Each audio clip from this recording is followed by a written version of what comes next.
Crypto's biggest player just beat the system. Trump pardoned CZ, and the crypto world is exploding. Breaking news, President Trump just pardoned the Binance founder, CZ Zhao. Hi, I'm Dan from BeAWhale, and here's everything that happened last week. Alright, let's start with this absolute bombshell. Hong Kong just approved the world's first spot Solana ETF. Not the US, not Europe, Hong Kong. Victory Securities and Harvest Global are launching it, and it's trading right now. Here's what makes this wild. The US has been sitting on Solana ETF applications for months. VanEck filed back in June. 21 shares, Bitwise, Canary, they've all been waiting, and Hong Kong just said, you know what, we'll do it ourselves. They already approved spot, Bitcoin and Ethereum ETFs last year. Now they're adding Solana to retirement accounts and institutional portfolios. Meanwhile, the SEC, still silent, still stalling. JPMorgan just upgraded Coinbase from neutral to overweight. That's Wall Street speak for buy this stock now. Their new price target, $400 per share. Coinbase shares are up around 10%, Scott, after JPMorgan upgraded its rating to overweight and raised its price target to $404, citing new opportunities and an attractive valuation. Now, the bank saying the stock still looks undervalued. Coinbase is trading at $280. That's a 43% upside. But here's what's really interesting. They're not just betting on Coinbase as an exchange anymore. JPMorgan says Coinbase's base layer 2 network could generate $800 million annually by 2030. And their USDC stablecoin rewards program? Another potential gold mine. Let me translate. JPMorgan, one of the biggest banks on earth, just told their clients that Coinbase isn't a crypto exchange anymore. It's an infrastructure, it's a platform, and they think it's massively undervalued. So, the US government has been shut down for 3 weeks now.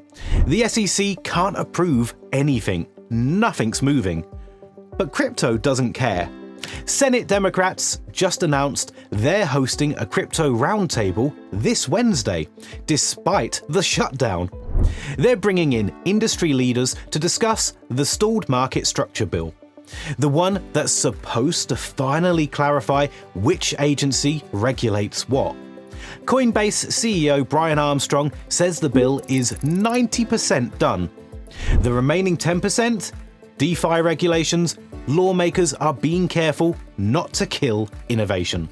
Here's the irony. The government shuts down and crypto keeps building. No permission needed.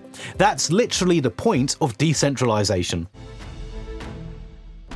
Remember 2 weeks ago when Trump dropped 100% tariffs on China and crypto crashed? Yeah, that's getting fixed.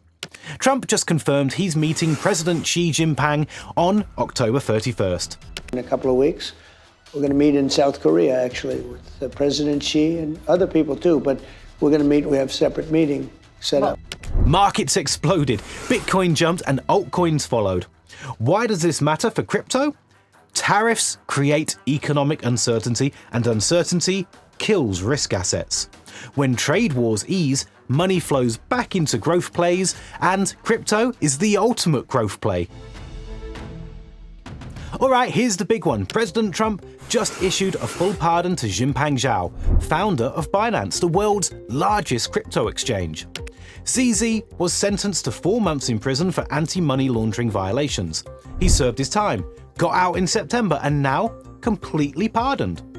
Trump said CZ had a lot of support from the crypto industry and that what he did isn't even a crime. He literally said that.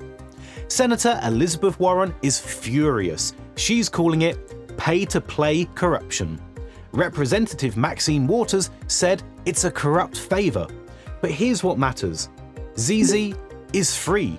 Free to build, free to invest, free to re-engage with Binance. BNB, Binance's token, pumped immediately.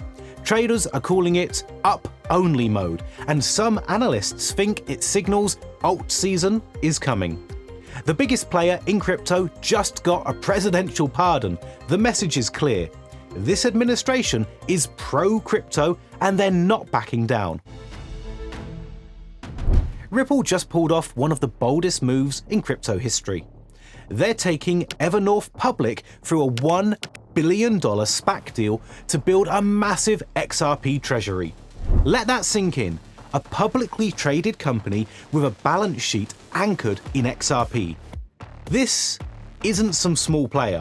Evernorth could become one of the first major public companies to hold XRP as a primary treasury asset. Compare this to MicroStrategy's Bitcoin playbook. Saylor buys Bitcoin with debt, holds it, and the stock trades at a premium. Ripple's doing the same thing with XRP. And they're not stopping there. Ripple just closed the acquisition of Hidden Road, a fintech platform for institutional clients. They're expanding custody, trading infrastructure, and their RLUSD stablecoin. Ripple's not just holding XRP, they're building the entire ecosystem to make XRP essential for institutions. Tether just projected $15 billion in profit for 2025. Let me repeat that. $15 billion. That's more profit than most Fortune 500 companies. USDT is now the dominant stablecoin. Over $46 trillion in transactions annually. It's become a global macroeconomic force. Those are the words from Andreessen Horowitz's latest report. And here's the crazy part. Stablecoins now account for over 1% of US dollars in circulation. 1%? That's massive adoption. Tether's CEO says they've reached 500 million users worldwide. That's 6.25% of the global population. And it's not just speculation. People are using stablecoins for payments, remittances, and preserving value in unstable economies. This is adoption happening in real time, and Tether's printing money, literally and figuratively. FalconX just acquired 21 shares, the world's largest crypto ETF issuer. This is FalconX's third major acquisition this year. They've bought Arbalest Markets and took a majority stake in Monarch. They're building an institutional crypto empire. Google just announced their Willow quantum processor can solve problems 13,000 times faster than the world's best supercomputers. They're calling it Quantum Advantage. This has massive implications for blockchain security long term. The encryption race just got real. A Bitcoin whale netted $200 million from last week's market crash, and then opened a $235 million short position. Some analysts call it insider knowledge, others say Trump's moves were predictable. Either way, somebody timed it perfectly and made a fortune. So here's the bottom line. The biggest name in crypto just got a presidential pardon, Hong Kong approved a Solana ETF before the US, JPMorgan upgraded Coinbase, and Tether's projecting $15 billion in profit.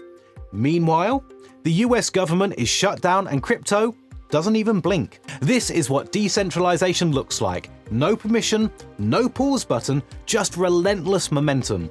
If you like this recap, smash like, subscribe, and I'll see you next week.